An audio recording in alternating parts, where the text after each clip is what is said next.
നാരായണ ശ്രീ ഗുരുവായൂരപ്പാശന ശ്രീമന്നാരായണീയം ദശകം 25 നാലാമത്തെ ശ്ലോകം മുതൽ ഇപ്പോൾ പറയണു. ശ്രീ ഗുരുവായൂരപ്പാശന നാരായണ.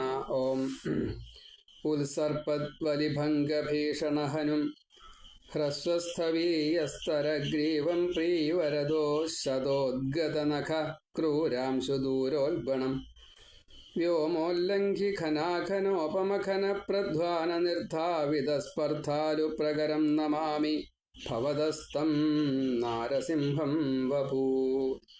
സർവത്ര ഗോവിന്ദനാമ സങ്കീർത്തനം. ഗോവിന്ദ ഗോവിന്ദ. ഉത്സർപ്പത് വലി ഭംഗ ഭീഷണഹനും, ഉയർന്നു വരുന്നതായിട്ടുള്ള വലികളോട് കൂടിയ ചുളികളോട് കൂടിയതായിട്ടുള്ള അതിഭയങ്കരമായിട്ടുള്ള താടി. ഹനു തന്നെ താടി, നരസിംഹത്തിൻ്റെതായിട്ടുള്ള താടി. അത് പ്രത്യേക രീതിയിലാണല്ലോ വരിക. അതിനെയാണ് വർണ്ണിക്കുന്നത്. ചുളികളോട് കൂടിയിട്ടുള്ള ആ താടി മുകളിലേക്ക് ഇങ്ങനെ പൊന്തി വരണു. ഉത്സർപ്പത് വലിഭംഗ ഭീഷണഹനും, പേടിപ്പെടുത്തുന്നതായിട്ടുള്ള നമുക്ക് സിംഹത്തിൻ്റെ വായ നമ്മളെ കൊല്ലി, നമ്മളെ തിന്നും. അപ്പോൾ പേടിക്കാതെ നിൽക്കാൻ പറ്റില്ല. ഹ്രസ്വ സ്ഥവീയസ്തരഗ്രീവം, നീളം കുറഞ്ഞതായിട്ടുള്ള തടിച്ചതായിട്ടുള്ള കഴുത്ത്. സിംഹത്തിൻ്റെ കഴുത്തിന് നീളം കുറവാണ്, പക്ഷെ തടിച്ച കഴുത്താണ്. തല എത്രയാണോ അത്രയും കഴുത്തുണ്ട്. ഭഗവാന്റെയൊക്കെ കഴുത്ത് അങ്ങനെയാണ്. ശരീരത്തിൻ്റെ അവിടെ നിന്ന് അങ്ങോട്ട് തല മുകളിൽ വരെ ഒരേ വലിപ്പമാണ്. തടിച്ച കഴുത്താണ്, വലിയ തലയാണ്. ഭഗവാന്റെ ആ രൂപം തന്നെയാണ് ആ സിംഹത്തിനും വരിക. സിംഹത്തിനും തടിച്ച കഴുത്തും തലയുടെ അത്ര തടിപ്പുണ്ടാവും ആ കഴുത്തിന്. ആ തടിച്ചതായിട്ടുള്ള കഴുത്ത്. ഹ്രസ്വ സ്ഥവീയ സ്തരഗ്രീവം, നീളം കുറഞ്ഞതായിട്ടുള്ള കഴുത്തിനധികം നീളം ഉണ്ടാവില്ല. നീളമുള്ള കഴുത്ത് കാണാൻ ഭംഗിയില്ല. തടിച്ച കഴുത്ത് കാണാൻ ഭംഗിയാണ്. തലയിൽ കനമുണ്ടെങ്കിൽ കഴുത്ത് തടിക്കും എന്നാ പറയുക. തലയിൽ കനമുണ്ട് വെച്ചാൽ ഈ നീളം കഴുത്തായാൽ ശരിയാവില്ല. കൊക്കിനെ പോലെ. കൊക്കിൻ്റെ തലയിലൊന്നുമില്ല, വെയിറ്റ് ഇല്ല. അതുകൊണ്ട് എത്ര നീണ്ടാലും കുഴപ്പമില്ല. ജിറാഫിൻ്റെ തലയിലൊന്നുമില്ല, ചെറിയ തലയാണ്. അതുകൊണ്ട് നീളത്രയായാലും കുഴപ്പമില്ല. അത് തിന്നാൻ വേണ്ടിയിട്ടൊരു വായ മാത്രമേ അവിടെ വേണ്ടൂ. കാണാനൊരു കണ്ണും വലിയ കണ്ണാ. അതാണ്. ഉള്ളിൽ ഒന്നുമില്ല എന്നർത്ഥം. വലിയ ശരീരം, മാംസം കൊണ്ട് നടക്കുക സിംഹത്തിന് തിന്നാൻ വേണ്ടിയിട്ട്. ജിറാഫ് അങ്ങനെയാണ്. എന്താ ചെയ്യുക, മാർഗമില്ല. ഹ്രസ്വ സ്ഥവീയ സ്തരഗ്രീവം, അപ്പോൾ നീളം കുറഞ്ഞതായിട്ടുള്ള ഹ്രസ്വമാണ്. സ്ഥവീയം, അങ്ങനെ കുറച്ചൊരു തടിച്ചതായിട്ടുള്ള ഗ്രീവം, കഴുത്ത്. സ്ഥവീയ സ്ഥലമാണ് അവിടെ സ്ഥിതി ചെയ്യുന്നു. തടിച്ചതായിട്ടുള്ള കഴുത്തോടു കൂടി, ഗ്രീവയോട് കൂടിയിട്ട്. പീവരദോ ശതോദ്ഗത നഖ ക്രൂരാംശു ദൂരോൽബണം, തടിച്ച അനേകം കൈകളിലുള്ള നഖങ്ങളുടെ ഭയങ്കരത കൊണ്ട് വളരെ ഭീഷണമായിട്ടുള്ളത്. പീവരദോ ശതോ, പീവരദഃ ശത ഉദ്ഗത നഖ, തടിച്ചതായിട്ടുള്ള പീവരമാണ്. നല്ല തടിച്ച കൈകളാണ്. സിംഹത്തിൻ്റെ കൈയിന് ഒരു കണക്കൊക്കെ ഉണ്ട്. ആ രീതിയിലാണ് സിംഹത്തിൻ്റെ കൈ വരിക. ഇവിടെ ഭഗവാന്റെ കൈയാണ്, അത് മനുഷ്യൻ്റെ കൈയാണ്. അപ്പം നല്ല തടിയും ബലമുള്ള കൈയാണ്, നല്ല തടിച്ച കൈകളാണ്. സിംഹത്തിൻ്റെ തലയും കഴുത്തും വരെയുള്ളൂ. അവിടെ നിന്ന് ഇങ്ങോട്ട് മർത്യൻ്റെ രൂപമാണ്, മനുഷ്യൻ്റെ രൂപമാണ്. അപ്പോൾ തടിച്ച നല്ല ബലിഷ്ഠമായിട്ട കൈകളാണ്. അത് ഭഗവാന്റെ കൈ സഹസ്രബാഹുവാണ്. അപ്പോൾ 2 കൈയോ 4 കൈയോ 8 കൈയോ അവിടെ പറയാൻ നിവൃത്തിയില്ല. കാരണം ഈ 2 കൈ 1000 കൈയായിട്ട് മാറും. പാലാഴി കടഞ്ഞപ്പോൾ നമ്മൾ കണ്ടതാണ് 500 കൈകളായിട്ട്. അപ്പോൾ മേഘശ്യാമ വർണ്ണനായിട്ടുള്ള ഈ ഭഗവാൻ വെളുത്ത നിറത്തോട് കൂടിയിട്ട് വന്ന് തൻ്റെ അതിബൃഹത്തായിട്ടുള്ള, എത്രയാണ് കൈകളുടെ എണ്ണം എന്നറിയില്ല, തടിച്ചതായിട്ടുള്ള ഈ കൈകളുടെ ജോലി അത് എത്രയാ ചോദിച്ചാൽ ശരിയാണ്. അപ്പോൾ ഈ അസുരനെ കൊല്ലുക എന്നുള്ള ലീലയാണെങ്കിലും ബാക്കിയുള്ളവർ കാണുമ്പോൾ അന്ന് കണ്ടോട്ടെ, ഈ പേടിപ്പിക്കൽ കണ്ടോട്ടെ വിചാരിച്ചിട്ടാണ് ഭഗവാൻ പീവരദോ ശത, 2 കൈകളാണ് എന്ന് തോന്നുമെങ്കിലും ഈ തടിച്ചതായിട്ട് ഈ കൈകൾ അനേകം കൈകളാണ്. ആ ഓരോ കൈയിലും 10 നഖമുണ്ട്. ഈ 10 നഖങ്ങളുടെ ആയുധമാക്കിയിട്ട് തീർക്കാവുന്ന രീതിയിലുള്ള ബലം. നമ്മുടെയൊക്കെ നഖത്തിനൊരു കണക്കുണ്ട് ബലം, അതിൽ കൂടുതൽ നമുക്ക് പറ്റില്ല. പക്ഷെ സിംഹത്തിൻ്റെ നഖം അങ്ങനെയല്ല. സിംഹത്തിൻ്റെ നഖം എന്തിനേയും ഇങ്ങോട്ട് പറിച്ചെടുക്കും. അതിനേക്കാൾ കൂടുതലാണ് കഴുകൻ്റെ നഖം. സിംഹത്തിനേക്കാൾ കൂടുതലാണ് അത്രേ കഴുകൻ്റെ നഖം. സ്വന്തം ശരീരത്തിനേക്കാൾ കൂടുതൽ വെയിറ്റ്, ഇരട്ടിയോളം വെയിറ്റ് ഏറ്റിയിട്ട് ഈ കഴുകൻ പറക്കും എന്നാ പറയാം. ഇരട്ടിയാണോ ഇനി 4 ഇരട്ടിയാണ് സംശയമുണ്ട്. എന്തൊരു കണക്കുണ്ട്. എന്തായാലും അത്രയും കൂടുതൽ. കഴുകൻ്റെ കഴിവ് വലിയ കഴിവാണ്. അത്രയും കൂടുതൽ വെയിറ്റ് ഏറ്റിയിട്ട് പറക്കും. അത് ഈ നഖത്തിൻ്റെ മുകളിൽ വെച്ചുകൊണ്ടാണ് പറക്കുക. എളുപ്പമല്ല. കാരണം ഈ പക്ഷികളുടെയൊക്കെ ഉള്ളു പൊള്ളയാണ്, അധികം വെയിറ്റ് ഇല്ല. പക്ഷേ ചിറകിന് അങ്ങനെയല്ല. ചിറകിന് ഈ വീര്യ കൂടിയ വലിയ ചിറകാണ്. അപ്പം അത് വായുവിൻ്റെ ആ ഒരു മർദ്ദം കാരണം കൊണ്ട്, വായുവിനെ മർദ്ദിച്ചുകൊണ്ട് അത് ബാലൻസ് ചെയ്യാൻ സാധിക്കും. അപ്പോൾ ശരീരത്തിൻ്റെ ആ ഭാരത്തിനേക്കാൾ കൂടുതൽ ഈ ഇരയുടെ ഭാരമുണ്ടെങ്കിലും അത്രയും ദിനം ചെയ്യും. ആ ഭാരം മുഴുവൻ താങ്ങുന്നത് ഈ ചിറകുകൾ വായുവിനെ താങ്ങായിട്ട് നിർത്തിക്കൊണ്ട്. വായുവിനെയാണ് താങ്ങുക. വായുവാണ് ഈ ചിറകിനെ താങ്ങുന്നത്. അത്രയും വിസ്തൃതമായിട്ടുള്ള ചിറകാണ്. അപ്പോൾ ഇതെങ്ങനെ സംഭവിക്കുന്നു എന്നുള്ളത് ഭഗവാൻ ഓരോന്നിനും ഓരോരോ ആനുകൂല്യങ്ങൾ കൊടുത്തിട്ടുണ്ട്. ഈ ആനുകൂല്യമാണ്. എന്ന കൂട്ടത്തിൽ ഭഗവാന്റെ ഈ നഖങ്ങൾ ഇപ്പോൾ ഹിരണ്യകശിപുവിൻ്റെ ആയുധം ഈ നഖത്തിൻ്റെ മുകളിൽ ഏശില്ല എന്ന് സാരം. അത് മുറിഞ്ഞു പോകും. നഖമെല്ലാം മുറിയാം. നമ്മുടെ നഖത്തിൻ്റെ മുകളിൽ വാള് കൊണ്ടു കഴിഞ്ഞാൽ നഖം മുറിയും, വാള് മുറിയില്ല. ഹിരണ്യകശിപുവിൻ്റെ വാള് മുറി ഈ നഖത്തിൽ കൊണ്ടു കഴിഞ്ഞാൽ. അതാണ് തടിച്ച കൈകൾ, അനേകം നഖങ്ങൾ, അതിഭയങ്കരമായിട്ടുള്ള തീക്ഷ്ണമായിട്ടുള്ള ഭീഷണമായിട്ടുള്ള ക്രൂരാംശു ദൂരോദ്ഗണം. അതിക്രൂരങ്ങളാണ്. എന്ത് ചെയ്യാൻ ഒരു പ്രയാസമില്ല. ക്രൂരാംശു ദൂരോദ്ഗണം. അതിഭയങ്കരമായിട്ടുള്ള പേടിപ്പെടുത്തുന്നതായിട്ടുള്ള നഖം കണ്ടു കഴിഞ്ഞാൽ പേടിയാവും. ആയുധം കണ്ടാൽ നമുക്ക് പേടിയല്ലേ.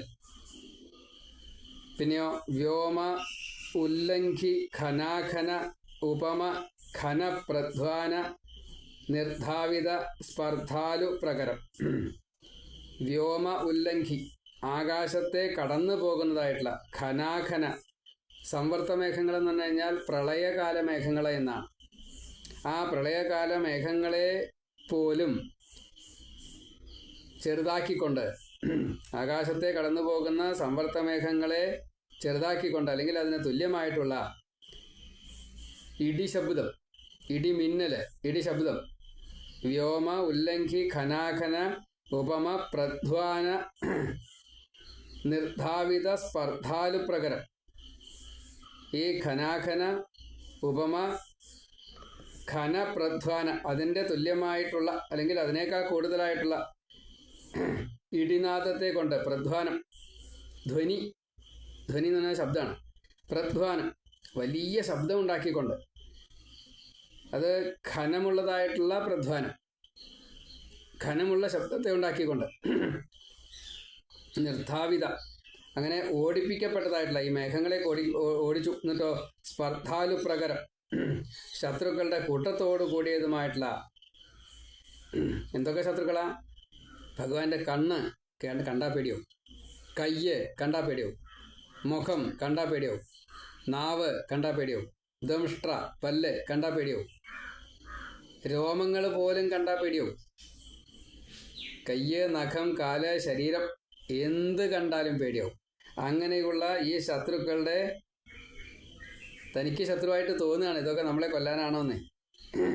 അങ്ങനെ ശത്രുക്കളുടെ കൂട്ടത്തോടു കൂടിയ ഭവതഃ തത് നാരസിംഹം വപൂനമാമി. അങ്ങനെയുള്ള ഭഗവാന്റെ ഈ നരസിംഹരൂപത്തെ ഞാനിതാ നമസ്കരിക്കുന്നു. ഉത്സർപ്പദ്വലിഭംഗഭീഷണഹനും ഹ്രസ്വസ്ഥവീയസ്തരഗ്രീവം പീവരദോഷദോദ്ഗത നഖക്രൂരാംശു ദൂരോൽപണം വ്യോമോല്ലംഘി ഖനാഖനോപമഖന പ്രധ്വാന നിർധാവിത സ്പർദ്ധാലു പ്രകരം നമാമി ഭവതസ്തം നാരസിംഹം വപു. ഭവതഃ തം നാരസിംഹം വപു. ഉത്സർപ്പത് വലി ഭംഗ ഭീഷണ ഹനു. ഉത്സർപ്പത് വലിഭംഗ ഭീഷണ ഹനു ഹ്രസ്വ സ്ഥവീയസ്തര ഗ്രീവം. പീവരദോ ശതോദ്ഗത നഖ. പീവരദോ ശതോ ഉദ്ഗത നഖ. ഉദ്ഗത നഖ പീവര തടിച്ച. ദോ 2 ശത 100 ഉദ്ഗത പൊന്തി വന്നതായിട്ടുള്ള നഖ. അപ്പം എങ്ങനെയാണ് മുറിക്കേണ്ടത് ചോദിച്ചാൽ മുറിച്ചാൽ പ്രശ്നമാവും.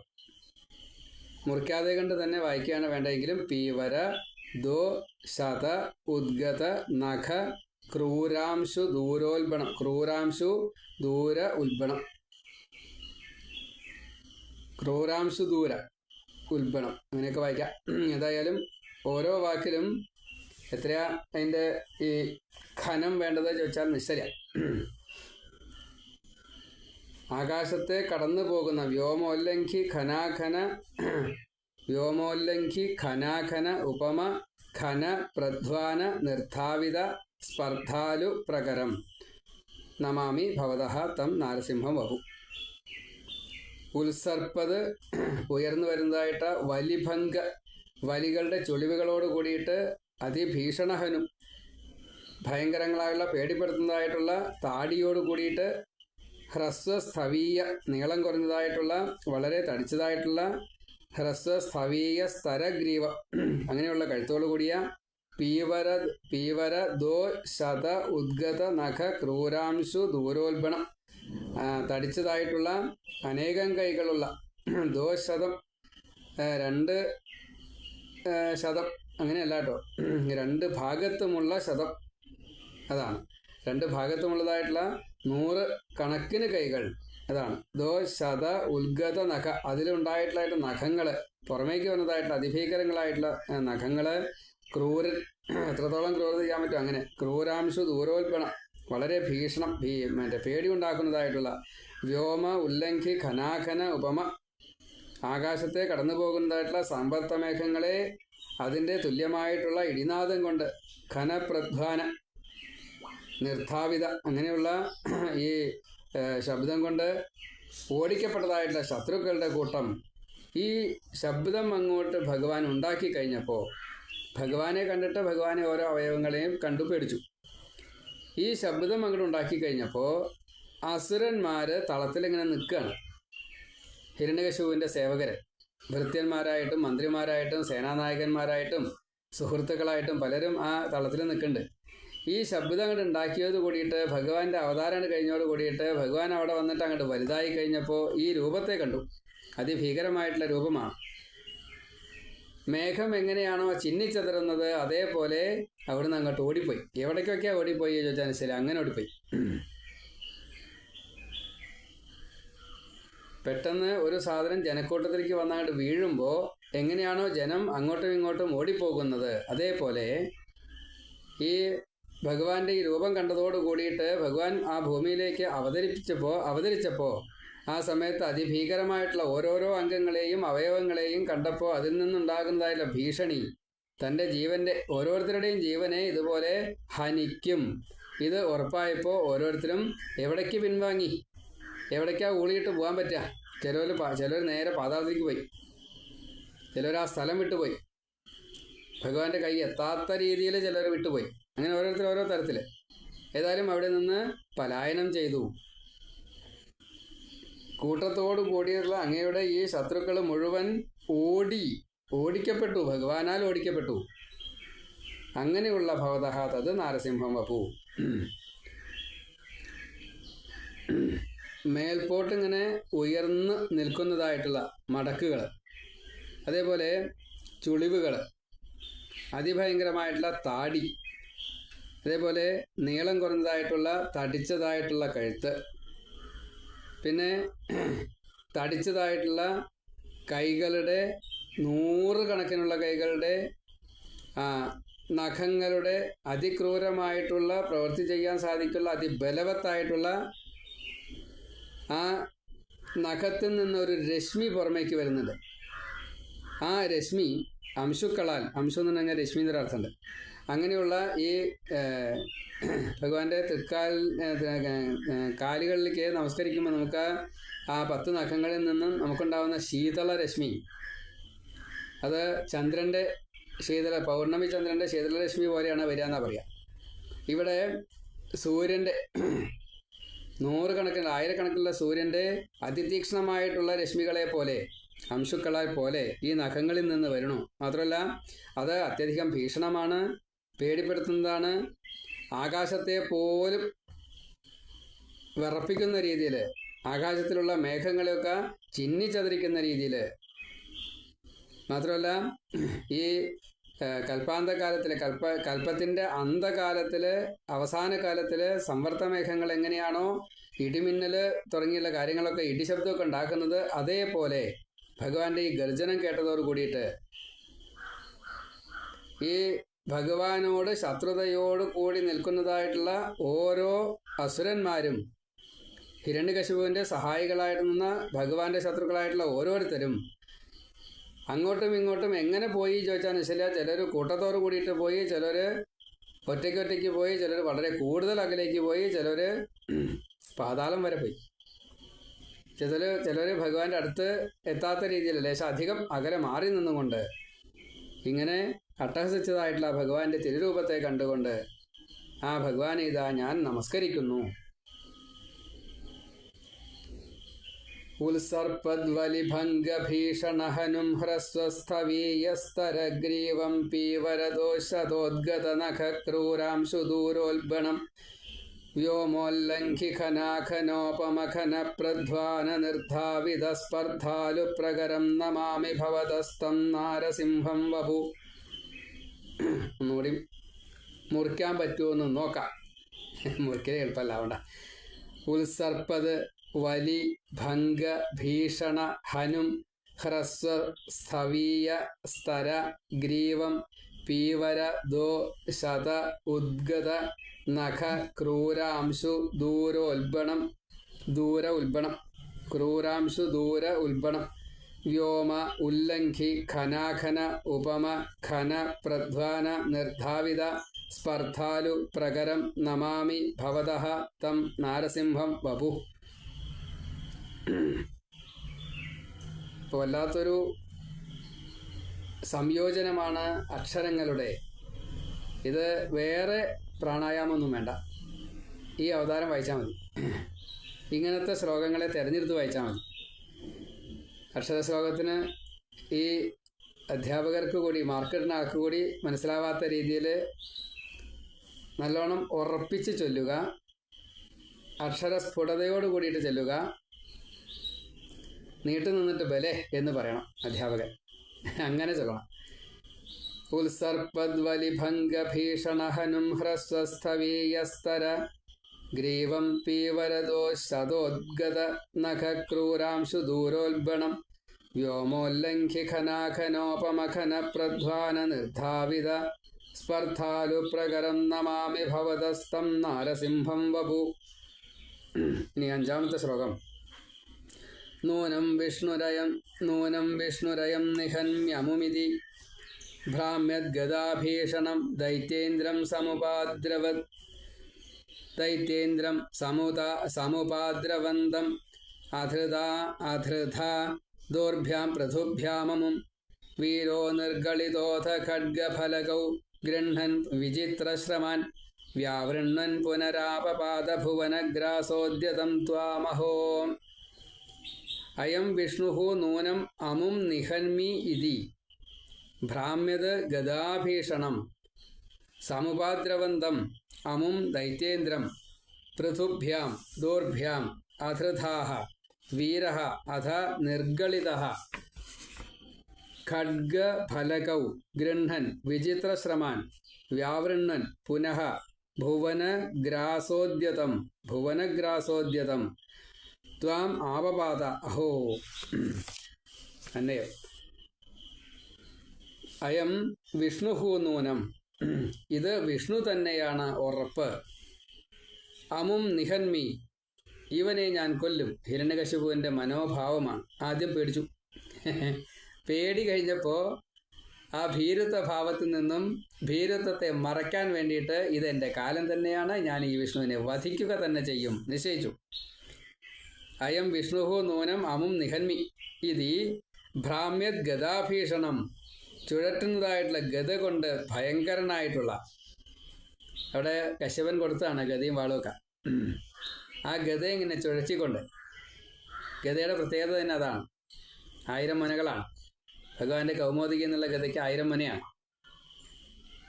ഇവിടെ ഹിരണ്യകശിപുവിൻ്റെ ഗതയ്ക്കും അത് തന്നെയാണ്, ധാരാളം മുനകളുണ്ട്. 1000 ഉണ്ടോയെന്ന് ശരിയാ. ശത്രുക്കളെ വധിക്കാനുള്ളതായിട്ടുള്ള ഉപായം, അതിനുള്ള ആയുധമാണ് ഗത. ആ ഗത ഇങ്ങനെ ചുഴറ്റിക്കൊണ്ട് സമുപാദ്രബന്ധം നേരിട്ട് അടുത്തേക്ക് ഓടി വരുന്നവനായിട്ടുള്ള അമും, ഈ ദൈത്യേന്ദ്രം, ആ ദൈത്യന്മാരുടെ രാജാവായിട്ടുള്ള ഹിരണ്യകശിപുവിനെ ഭഗവാൻ ഇങ്ങനെ വെറുതെ കൊണ്ട് നിൽക്കാതെ, ഭഗവാന്റെ ആയുധമൊന്നുമില്ല. ആയുധങ്ങൾ മുഴുവൻ നഖങ്ങളാണ്. 2 കൈയാണോ 1000 കൈയാണോ മനസ്സില്ല. അതിഭീഷണമായിട്ടുള്ള രൂപം. ആ രൂപത്തെ, ഇത് തൻ്റെ കാലിനാണെന്ന് അറിഞ്ഞുകൊണ്ട്, വിഷ്ണു ആണെന്ന് മനസ്സിലാക്കിക്കൊണ്ട്, ഈ വിഷ്ണുവിനെ വധിക്കാനാണല്ലോ ഞാൻ തപസ് ചെയ്തത്, എൻ്റെ അനുജൻ്റെ വധത്തിന് പകരം വീട്ടാൻ വേണ്ടിയിട്ട് ഈ വിഷ്ണുവിനെ കൊന്നിട്ട് ആ രക്തം വേണ്ടേ തർപ്പണം ചെയ്യാൻ. അതുകൊണ്ട് ഇപ്പോൾ പേടിച്ചു നിന്നാൽ ശരിയാകുമോ? യുദ്ധം ചെയ്യുക തന്നെ വേണം, ഇവനെ കൊല്ലണം, ഇത് വിഷ്ണു തന്നെയാണ്. അങ്ങനെ ഗതയും ചുഴറ്റിക്കൊണ്ട്, ഈ ഗത കയ്യിലുള്ളിടത്തോളം കാലം തന്നെ വിഷ്ണുവിന് ഒന്നും ചെയ്യാൻ പറ്റില്ല, അച്ഛൻ പറഞ്ഞിട്ടുണ്ട്. ഗത ചുഴറ്റിക്കൊണ്ട് അങ്ങോട്ട് ചെന്നു. ഇങ്ങനെ സമുപാദ്രബന്ധം അമും ദൈത്യേന്ദ്രം ഇങ്ങനെ ഓടി വരുന്നതായിട്ടുള്ള ആ ഹിരണ്യകശിപുവിനെ ഭഗവാൻ കണ്ടു. പൃഥുഭ്യാം ദോർഭ്യാം, വലിയ കൈകളെ കൊണ്ട്, പൃഥു എന്നുള്ളതിൻ്റെ ഭൂമിയോളം എന്നുള്ള അർത്ഥത്തിൽ, അതല്ലെങ്കിൽ പൃഥു മഹാരാജാവ്, ആ അർത്ഥത്തിലാണ് പൃഥുഭ്യാം. പൃഥുഭ്യാം വലിയ, ഏറ്റവും വലിയ, അതാണ് അതിൻ്റെ അർത്ഥം.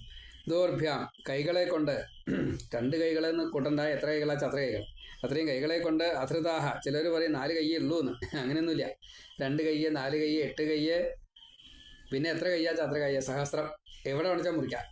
16 ശരി, 32 ശരി, 64 ശരി, എവിടെ വേണിച്ചാൽ മുറിക്കാം. 108 ശരി, ഈ 2 മുറിക്കാവൂ, 51 മുറിക്കരുത്. അത്രയേ ഉള്ളൂ. അപ്പോൾ ദൈത്യേന്ദ്രം ഈ ഹിരണ്യകശിപുവിനെ പൃഥുഭ്യാം ദോർഭ്യാം, വലിയ തൻ്റെ കൈകളെ കൊണ്ട് ഒന്നിച്ച് അധൃതാഹ കടന്നു പിടിച്ചു. എന്ന് വെച്ചാലോ വിട്ടു പോരാൻ പറ്റില്ല, ആ രീതിയിൽ അങ്ങോട്ട് മുറുക്ക പിടിച്ചു. അതായത് പിടുത്തം ക്ലിപ്പിട്ട പിടുത്ത് ആയിപ്പോയി. മല്ലയുദ്ധന്മാരങ്ങനെയാണ്.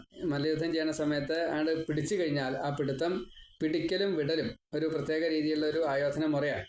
എന്ന കൂട്ടത്തിൽ ഇവിടെ അധൃതാഹ അങ്ങോട്ട് പിടിച്ചു. എന്നിട്ടോ വീരഹ അഥ നിർഗളിത, അതിവീര്യം കാണിക്കുന്നതായിട്ടുള്ള ഹിരണ്യകശിപു ആവട്ടെ ആ പിടിയിൽ നിന്ന് സ്വതന്ത്രനായി ഭഗവാൻ വിട്ടുകൊടുത്തു എന്ന്. പിടിക്കുക വിടുക എന്നതാണ്. അപ്പോൾ ഭഗവാൻ പിടിച്ചു. വീരനായിട്ടുള്ള ഈ ഹിരണ്യകശിപു കൊതറി.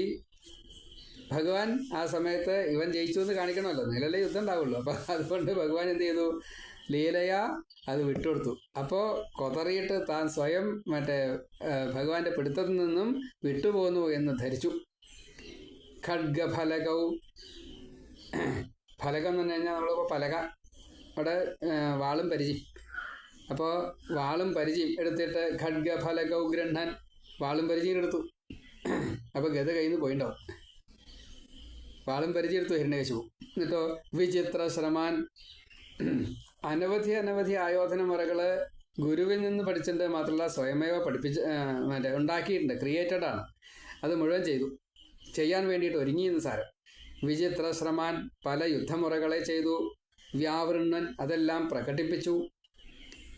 പുനഃ ഭുവനഗ്രാസോദ്യതം, പിന്നെ ഭൂമിയെ മുഴുവൻ വിഴങ്ങാൻ തയ്യാറായി നിൽക്കുന്നതായിട്ടുള്ള ത്വാം ആപപാത, ആ ഭഗവാനെ അങ്ങോട്ട് ആക്രമിച്ചു. അനവധി യുദ്ധമുറകൾ പല തരത്തിൽപ്പെട്ടത് കാണിക്കാൻ വശം ഉള്ളതായിട്ടുള്ള, വീര്യമുള്ളതായിട്ടുള്ള, ഭീരത്വത്തെ മറയ്ക്കാൻ വേണ്ടിയിട്ട് അതിപ്രകടിതമായിട്ടുള്ള വീര്യത്തെ, ബാഹുബലത്തെ ആയോധന പാടവത്തെ നന്നായിട്ട് തന്നെ ഹിരണ്യകശിപു ഭഗവാന് നേരെ പ്രയോഗിച്ചു. അഹോ, വല്ലാത്തൊരത്ഭുതം! ഈ ദൈത്യനാൾ മോശക്കാരനല്ല. അയം വിഷ്ണുഹു നൂനം, ഇത് വിഷ്ണു തന്നെയാണ്. അമും നിഹന്മി ഇതി, ഞാനിതാ ഇവനെ കൊല്ലാൻ പോകുന്നു. ഭ്രാമ്യത് ഗദാഭീഷണം, ഈ ചുഴറ്റുന്നതായിട്ടുള്ള ഗത കൊണ്ട് അതിഭയങ്കരമായിട്ടുള്ളതായിട്ടുള്ള സമുപാദ്രബന്ധം ഓടി വരുന്നതായിട്ടുള്ള ആ നരസിംഹ ഭഗവാന്റെ അടുത്തേക്ക് നേരിട്ട് ഓടി വരുന്നതായിട്ടുള്ള അവനെ, അമും ദൈത്യേന്ദ്രം, ഈ ഹിരണ്യകശിപുവിനെ, ചക്രവർത്തിയായിട്ടുള്ള അസുര ചക്രവർത്തിയായിട്ടുള്ള ഹിരണ്യകശിപുവിനെ പ്രതുഭ്യാം ദോർഭ്യാം, രണ്ട് തട്ടിച്ച കൈകളെ കൊണ്ട്, അതല്ലെങ്കിൽ അനവധി കൈകളെ കൊണ്ട്, അവിടെ ദ്വിത്വം എന്ന് കണക്കാക്കണ്ട, എത്ര കൈകളാച്ചാൽ അത്ര കൈകൾ. ഇവിടെ സംസ്കൃതത്തിലായതുകൊണ്ട് അവിടെ ദ്വിത്വമായിട്ടാണ് വരിക. അതുകൊണ്ട് പൃഥുഭ്യാം ദോർഭ്യാം, രണ്ട് കൈകളെ കൊണ്ട്. ഇവിടെ ആ കൈകള് അത് 1000 കൈകൾ തന്നെയാണ്. അതിനെ പിടിച്ചുകൊണ്ട് അധൃതാഹ കടന്നു പിടിച്ചു. വീരഹ നിർഗളിതഹ അഥ, ആ വീരനാവട്ടെ അതിനെ കൊടഞ്ഞ് അവിടെ നിന്ന് അങ്ങോട്ട് വിട്ടുപോന്നു. എന്നുവെച്ചാലോ, ഭഗവാൻ അങ്ങോട്ട് കടന്നു പിടിച്ചു കഴിഞ്ഞപ്പോൾ കൊതറിയിട്ട് അവിടുന്ന് വിട്ടു, അവിടുന്ന് ഒഴിവായി പോന്നു. എന്നിട്ടോ അഥ ഖഡ്ഗഫലകൗ ഗൃഹ്ണൻ, മാത്രമല്ല അവിടെ വാളും പരിചയുണ്ട്, അതും എടുത്തു. എന്നിട്ടോ അതിവീരനായിട്ടുള്ള ആ ഹിരണ്യകശിപു ഈ നരസിംഹ ഭഗവാനോട് യുദ്ധത്തിനായിട്ട് അങ്ങോട്ട് ചെല്ലുകയാണ്. ഈ പിടുത്തത്തിൽ നിന്നും വിട്ടുമാറിയിട്ട് അവിടെ നിന്ന് വാളും പരിചയം എടുത്തുകൊണ്ട് വിചിത്ര ശ്രമാൻ, പ്രത്യേകമായിട്ടുള്ള യുദ്ധമുറകൾ അറിയാവുന്നതായിട്ടുള്ള ഈ ഹിരണ്യകശിപു വിചിത്ര ശ്രമാൻ വ്യാവൃണ്ണൻ, അത് പ്രത്യേകമായിട്ടുള്ള രീതിയിലെല്ലാം പ്രകടിപ്പിച്ചു. ഭുവനഗ്രാസോദ്യതം ത്വാം, ഈ ബ്രഹ്മാണ്ടത്തെ മുഴുവൻ വിഴുങ്ങാൻ വേണ്ടി നിൽക്കുന്നതായിട്ടുള്ള ഈ നരസിംഹ രൂപത്തെ ആ സമയത്ത് ഈ ഹിരണ്യകശിപു എന്നല്ല, ഈ ബ്രഹ്മാണ്ടം മുഴുവൻ ഒന്നിച്ച് അങ്ങോട്ട് വിഴുങ്ങും. അങ്ങനെ ഹിരണ്യകശിപു ഈ നരസിംഹ രൂപത്തെ യുദ്ധം ചെയ്യാൻ വേണ്ടിയിട്ട്, തോൽപ്പിക്കാൻ വേണ്ടിയിട്ട്, വധിക്കാൻ വേണ്ടിയിട്ട് ശ്രമിക്കുന്നതായിട്ടുള്ള ആ ഹിരണ്യകശിപുവിൻ്റെ നേരെ, ഹിരണ്യകശിപുവിൻ്റെ മീതയ്ക്ക്, അല്ലെങ്കിൽ ഹിരണ്യകശിപുവിൻ്റെ ശരീരത്തിലേക്ക് ഈ ഭഗവാൻ നരസിംഹമൂർത്തി അങ്ങോട്ട് ചാടി വീണു. ആപപാത അഹോ. പിന്നെ ഹിരണ്യകശിപുവിന് എന്താ ഉണ്ടാവുക? ഇങ്ങോട്ട് യുദ്ധം ചെയ്യാൻ വേണ്ടിയിട്ട് വാളും പരിചയക്കെടുത്ത് വരിക. അപ്പോഴാണ് അതിഭയങ്കരമായിട്ടുള്ള രൂപമാണ്, ഹിരണ്യകശിപുവിനേക്കാൾ വലിയ രൂപമാണ്. ഈ വാള എന്നുള്ളത് നഖത്തിന് മുകളിൽ ചെന്ന് കഴിഞ്ഞാൽ വാള് മുറിയാന്നല്ലാണ്ട് മറ്റൊരു കഥയില്ല. പക്ഷെ ഇവിടെ ബ്രാഹ്മണന്റെ അനുഗ്രഹമുണ്ട്. അച്ഛൻ കശ്യപ മഹർഷി ബ്രാഹ്മണനാണ്, അപ്പം അനുഗ്രഹമുണ്ട്. ഈ വാള് കയ്യിൽ പിടിച്ചിരിക്കുന്ന സമയത്ത് വിഷ്ണു ഒന്നും ചെയ്യാൻ കൂട്ടിയാൽ പറ്റില്ല. എന്നാലും ചാടി വീണു ഭഗവാൻ. വീരത്തെ രണ്ടുപേരും, ഒരാൾ ഭീരത്വം കൊണ്ടും മറ്റാള് ഈ താരാര എന്നുള്ളത് മനസ്സിലാക്കി കൊടുക്കണമെന്നുള്ള ആ ധാരണയോട് കൂടിയിട്ടും. ഭഗവാനെ മനസ്സിലാക്കിക്കോട്ടെ താല്പര്യമുണ്ടെങ്കിൽ, ജ്ഞാനിയാണ് സ്വതേ, അങ്ങനെ ഭഗവാൻ കണക്കാക്കി. തനിക്ക് പേടിയുണ്ടെന്നുള്ള ഭഗവാൻ കണക്കാക്കണ്ട, അറിയരുത് എന്ന രീതിയിൽ യുദ്ധമുറകൾ കാണിക്കാൻ വേണ്ടിയിട്ട് ഹിരണ്യകശിപു നൂനം വിഷ്ണുരയം നിഹന്യമുമിതി ഭ്രാമ്യത് ഗദാഭീഷണം ദൈത്യേന്ദ്രം സമുപാദ്രവന്തമഥ ഹരേ സ ദൈത്യേന്ദ്രം സമുപാദ്രവന്തമഥൃഥാ ദോർഭ്യാം പൃഥുഭ്യാമമും വീരോ നിർഗളിതോഥ ഖഡ്ഗഫലകൗ ഗൃഹ്ണൻ വിചിത്രശ്രമാൻ വ്യാവൃണ്ണൻ പുനരാപപാദ ഭുവനഗ്രാസോദ്യതം ത്വാമഹോ. അയം വിഷ്ണു നൂനം അമും നിഹന്മി ഇതി ഭ്രാമ്യത് ഗദാഭീഷണം സമുപാദ്രവന്തം അമും ദൈത്യേന്ദ്രം പൃഥുഭ്യാം ദോർഭ്യാം അധൃഥാഹ വീരഃ അഥ നിർഗളിതഃ. മാത്രമല്ല ഖഡ്ഗഫലകൗ ഗൃഹ്ണൻ വിചിത്രശ്രമാൻ വ്യാവൃണ്ണൻ പുനഃ ഭുവനഗ്രാസോദ്യതം ത്വാം ആപപാദ അഹോ. അന്വയം. ഇനി പദച്ഛേദം. നൂനം വിഷ്ണു അയം നിഹന്മി അമും. ഈ ആ എന്നുള്ളത് യ എന്നുള്ള യകാര വരിക, ഈ ആ എന്നുള്ള യാ എന്ന വരിക.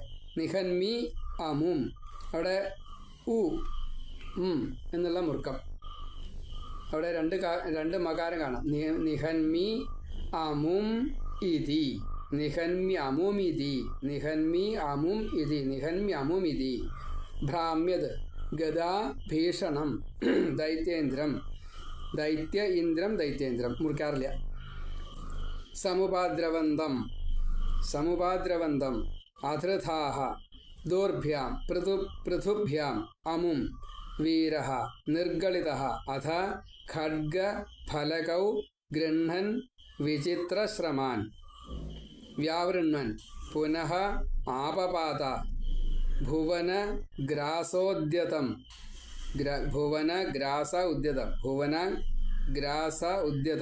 ത്വാം അഹോ എന്ന് പദച്ഛേദം. നൂനം വിഷ്ണുരയം നിഹന്യമുമിതി ഭ്രാമ്യദ്ഗദാഭീഷണം ദൈത്യേന്ദ്രം സമുപാദ്രവന്തമധൃധാ ദോർഭ്യാം പൃഥുഭ്യാമമും വീരോ നിർഗളിതോധ ഖഡ്ഗഫലകൗ ഗൃഹ്ണൻ വിചിത്രശ്രമാൻ വ്യാവൃണ്വൻ പുനരാപപാത ഭുവനഗ്രാസോദ്യതം ത്വാമഹോ. ഇങ്ങനെ ഇത് ഭഗവാൻ തന്നെയാണ് എന്ന് മനസ്സിലാക്കി തൻ്റെ രക്ഷാകവചമായിട്ടുള്ള ഗദയെ എടുത്തുകൊണ്ട് ഹിരണ്യകശിപു തൻ്റെ നേർക്ക് യുദ്ധം ചെയ്യാൻ വേണ്ടി നിൽക്കുന്നതായിട്ടുള്ള ഭഗവാനോട് അങ്ങോട്ട് ചെന്ന് യുദ്ധം ചെയ്യാൻ വേണ്ടിയിട്ട് ചെല്ലണു. ആ ഹിരണ്യകശിപുവിനെ കടന്നങ്ങോട്ട് പിടിക്കുന്നു ഭഗവാൻ. അവിടെ നിന്ന് കൊതറി ഭഗവാനിൽ നിന്നും ഹിരണ്യകശിപു വിട്ടുമാറുന്നു. വീണ്ടും വാളും പരിചയം എടുത്തുകൊണ്ട് ഭഗവാനോട് യുദ്ധം ചെയ്യാൻ വേണ്ടിയിട്ട് ചെല്ലണു.